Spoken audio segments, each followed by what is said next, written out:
Welcome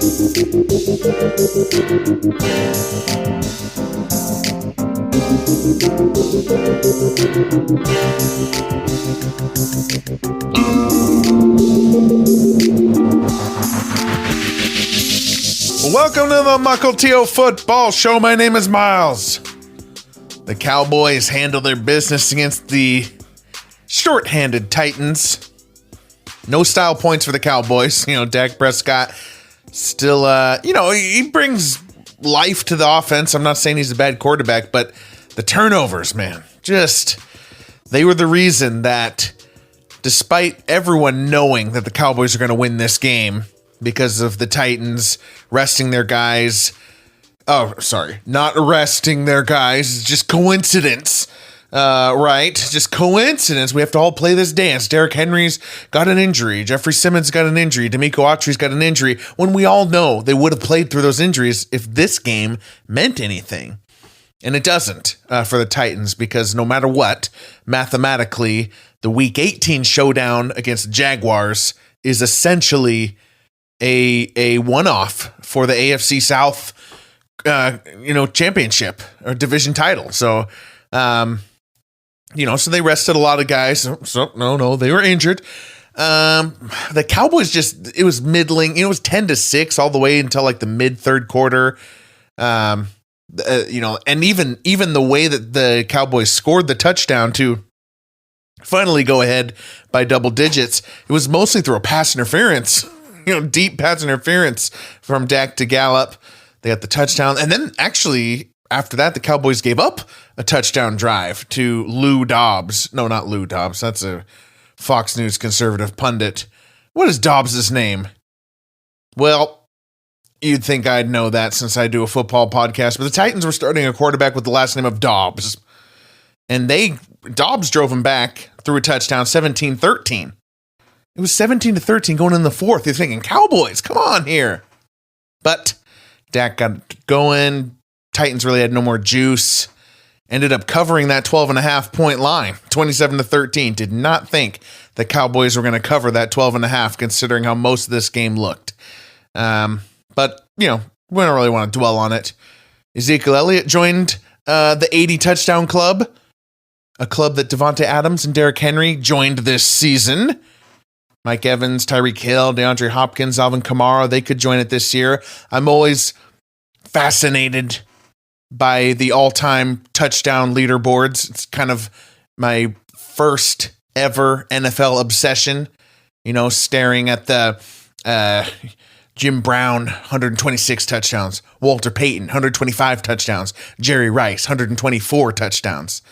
That was in the Almanac, 1994 Sports Almanac. I studied that thing. And so I'm just always fascinated. Like, here I am in the future talking about a guy who's got a chance. The 80 touchdown club has 67 players. 67 players in NFL history have scored 80 career touchdowns. The 100 touchdown club is only 25 players. And it's in a much more elite crust. Everyone's in the Hall of Fame or going to be, except for Sean Alexander. Got to get Alexander in the Hall of Fame. And just, can Zeke get there? Can Zeke get 20 more touchdowns? Get to his 100th touchdown? I don't know. I think he could. He's got a nose for the end zone. He could kind of take on maybe already has taken on sort of a Jerome Bettis role where you spend the last 5-6 years of your career just, getting touchdowns and being the second best running back on your team. And insult intended. Jerome Bettis, an absolute joke through the 2000s. Deuce Staley got no credit. Bettis got all the credit. Always rubbed me the wrong way. So Zeke could get to 100. I really think he could. 12 touchdowns this year, 12 touchdowns last year. And he's going to do it the same Bettis way with Pollard doing all the hard work. To be fair to Bettis, Frank Gore, these goal line guys, when you watch other running backs try to score at the goal line, they are worse than these guys who score a bunch of touchdowns. I mean, it seems simple to say, but there's something about Ezekiel Elliott at the goal line that does bring value.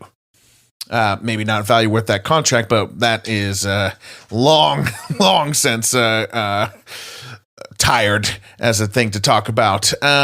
So yeah, one team is playing out there basically tonight. Titans just killing time for the Jaguars. Why didn't they start Malik Willis? It's really weird. I mean, surely not to save him for the Jaguars game. Malik Willis needs reps if he's going to play that game. You know, if he does start, then the big basic playoff game next week is his 5th career start instead of his 4th career start. You'd want that. You know, I don't know. I think that this kind of goes along the lines of what I was saying, you know, when Kirk and I were predicting the rest of the year before week 14, that the Titans know Malik Willis sucks. That's one of the reasons the GM was fired. We haven't seen it play out yet. We're kind of talking about, why is the GM fired? There's only had this many losses. The Titans knew about these losses. They knew these ones were about to come because they had seen enough of Malik Willis. That's possible. We cannot rule that out yet. In fact, this fact that Dobbs played over Malik Willis tonight is a data point in favor of Malik Willis just not being able to play football at this level. Yeah. Meanwhile, the Jaguars are saying, you know, hey, you know, we're going to play our guys. There's never a meaningless game. Doug Peterson said, you know, I only rest my players if they're hurt and can't go. Well, I predict that some of those players will be hurt and can't go. And, you know, I mean, Doug Peterson is right. There is never a meaningless game because it's, you know, there's always some level of meaning for at least someone. Like, it's meaningful to the backup defensive tackle, you know, or even on a more pressing level, it's meaningful in the sense that you could say, hey, just people being together is meaningful. Just being in each other's presence is meaningful. You could also go the other way and say all of this is meaningless in the cosmic scheme. But I'm getting down a rabbit hole here now. I don't know. We'll see what the Jaguars do, but excited for that Jaguars-Titans playoff game next week. So Mukilteo football shows football everything, NFL history, legacy, ups and downs of the season. Follow us at MUK_football on Twitter or YouTube. Subscribe, share, review on Apple, Spotify, Anchor, wherever your podcasts.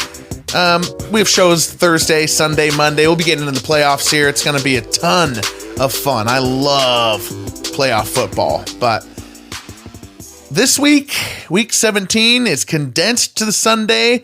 You know, just the regular schedule, no Saturday games. I actually kind of like that. You know, the last couple weeks, spreading the action across 4 days, you know, it gets kind of exhausting. You know, and it doesn't land as hard as a big Sunday of football. And that's what we have this time. We do have Saturday games next week, which actually could be kind of interesting. That Saturday doubleheader on ESPN with the games not announced yet. That's kind of cool because the Titans Jaguars could be there. Or Jets Dolphins could be for a playoff spot. Packers Lions could be for a playoff spot. Ravens Bengals could be for the AFC North. We don't know how these things are going to shake out. But let's hop into week 17. Let's preview 4 games and pick those lines. First game, Miami Dolphins travel to the New England Patriots. Tua is in concussion protocol. You know, scary stuff with how much he has had, at least symptoms on TV. Tua does not know how to fall. You know, we've known that since college. So I don't know how long a career this guy's going to have, to be honest. But that's a story for another day. Dolphins, it will be Teddy Bridgewater. I kind of wonder, how is Teddy Bridgewater doing? Because, you know, we just sort of assume with these backups that every time they come in forever, they're the same guy. But years are passing here. Between, you know, Panther Bridgewater to Bronco Bridgewater to Dolphin Bridgewater here. This is such a interesting little thing we're going to see here. Bridgewater is one of the most boring quarterbacks in the NFL. Heir to the Alex Smith infuriating jog off the field while the punter comes on. Like, just completely okay with these checkdowns on 3rd and 10. I mean, gosh, he's so boring. But he's got Jalen Waddle and Tyreek Hill. Not that he did anything with that in his short time this season, but could it be? Now the chips are down. Could Teddy Bridgewater do this type of thing with Waddle and Hill and the arms, weapons that he's got? I don't know. Could be interesting. And you certainly aren't too worried about the Patriots, right? Mac Jones is melting down. Matt Patricia is a coward. That's the narrative, at least with all the screen passes. Man. So what's the line on this one? Patriots favored by 3. Wow. The Dolphins, they're not just without Tua. They got some injuries, especially with their pass rushers, Phillips, Bradley Chubb, Melvin Ingram.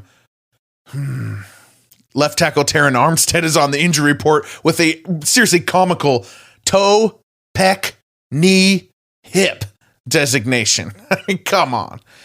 Not that the Patriots are perfectly healthy, but this New Year's Day, I'm going to go with the Patriots. Especially since Kirk and I called this.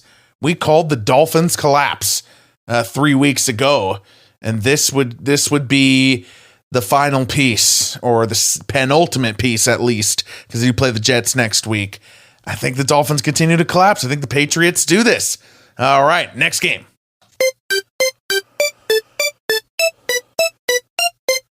Minnesota Vikings to the Green Bay Packers. The Vikings are 12-3. Packers are 7-8. Struggling, clawing for a playoff spot. Vikings have one clinched, have the division clinched. There's some seeding interest here, but gosh, this is the exact spot that Aaron Rodgers would go off against the Vikings in Lambeau. Packers are actually favored by 3.5. Vegas is not happy with the casinos and sports betting. They're not happy with Minnesota. They give them no benefit of the doubt. The Vikings never cover. The games are always insane. The big number that's out there is the Vikings have 12 wins with a +5 point differential. After 15 games, the sample size is getting big for that. Can the Vikings keep this up? It would be hilarious if this is the Vikings team that wins the Super Bowl, because the Vikings, were famous for their collapses, 1987, 1998, 2009. That is the Vikings franchise in a nutshell, is these collapses when they have these good teams. You can see this collapse coming from a mile away. This team is so overperformed their record. It would be funny if it doesn't happen, but I'm going to take Packers on this one. I mean, for all the reasons I said, the momentum is with the Packers. I mean, just solely off the good vibes from the Pam Oliver Christmas Day interviews. I'm going to take it just for that. The Pack is back. All right, third game here, Carolina at Tampa Bay. So Tampa Bay could clinch the playoff appearance here, could win the NFC South by defeating Sam Darnold and the Panthers. Sam Darnold standing in the way of Tom Brady's, 50th playoff game or whatever it is. I should have looked that up. The Panthers looked good in the run game last week. Then again, they looked horrible in the run game against the Steelers the week before. And they looked good the week before that against the Seahawks. So, is there really anything more inevitable than the Panthers failing to run the ball and handing Tom Brady the division title this Sunday? It's just, I can just so see it. All it takes is just a good Brady game and a bad Darnold game, and everything's washed. Everything we've been experiencing now will be reframed later. Somebody could look back on this and say, oh, the signs were there that the Buccaneers were getting it going. Look at the comeback against the Saints, the big lead they put up against the Bengals, the Christmas Day gritty win in overtime over the Cardinals, like an ignition, trying to light, and then the fire was lit. That story could be told if the Bucs just blow out the Panthers this week and get in the playoffs. The Bucs, It doesn't feel that way, though, right now, does it? The Bucs, they're not better than the Steelers. They're not better than the Raiders, not better than the Lions or Commanders. The Buccaneers suck. But they could clinch a home playoff game this Sunday. It just feels inevitable. Buccaneers favored by 3. Yeah, I think they finally look good and do it. I'll be rooting for the Panthers. You know, Sam Darnold hasn't played horribly, but he also hasn't had to do much. So I guess the only hope is that run game. Chuba Hubbard, Deonta Foreman. I'm going to bet against those guys and with the dark magic that is Tom Brady. All right, final game.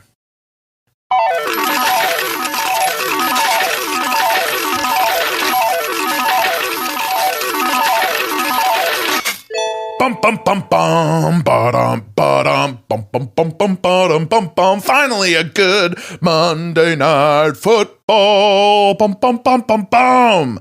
Joe Buck, Troy Aikman have had a rough go. They've had to sit through Colts, Steelers. They've had to sit through Patriots, Cardinals, Rams, Packers. They got the Colts back on their TV again last week against the Chargers. Horrific Monday Night Football matchups. Yet this time, this week, week 17, they get maybe the matchup of the year. The Cincinnati Bengals versus the Buffalo Bills. This game is so important, not just a litmus test for both teams, but they both have something to play for. Really important seeding, including potentially that 1 seed. Like the Bills need this to get in the driver's seat for the 1 seed with 1 week to go. The Bengals need this, yes, to keep it, an outside shot with the 1 seed, because the Chiefs are certainly in play here as well. But more importantly, the Bengals win this and have a seeding tiebreaker over Buffalo, which is a big deal because there's only a couple teams who could be hosting some divisional playoff games, title games. The Bengals win could also ensure that they are not the ones to go face Kansas City in the divisional weekend. And maybe Buffalo is, assuming everybody wins all their expected games and stuff like that. So there's a lot of important stuff here. So just congratulations to Joe Buck and Troy Aikman for having something to do. The actual game, well, the Bills, we got some things to sort out, but we could end up with the 1 seed here. The Bills' running game would be the story of the last 2 months if it wasn't for the Von Miller injury and it wasn't for the Josh Allen wobbliness. The run game has been good since Thanksgiving, and they finally got their stats last week. 254 rush yards against the Bears. It's what you want to see out of Buffalo, because that's been kind of the missing piece. The 2 pass heavy, crowd. They Stephen Singletary, James Cook, Nyheim Hines to a lesser extent, Josh Allen even to a lesser extent. He's not carrying that run game lately. This is good. This is good for the Bills. The Bengals, meanwhile, they got a chance to pull off back-to-back Week 17 giant slaying statement games. Last year's Week 17 win over the Chiefs was amazing. Remember that crazy 3rd and 27 throw from Burrow to Chase? I ranked that my number 3 game of the 2021 NFL regular season. Could be another one in the book of Burrow. I don't know, in a big game, I kind of like Burrow over Allen, especially just watching Allen, even in that Bears game last week.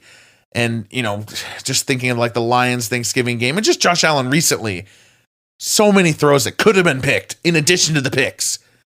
So this game's in Cincinnati. Stage is set. I think it's Burrow time.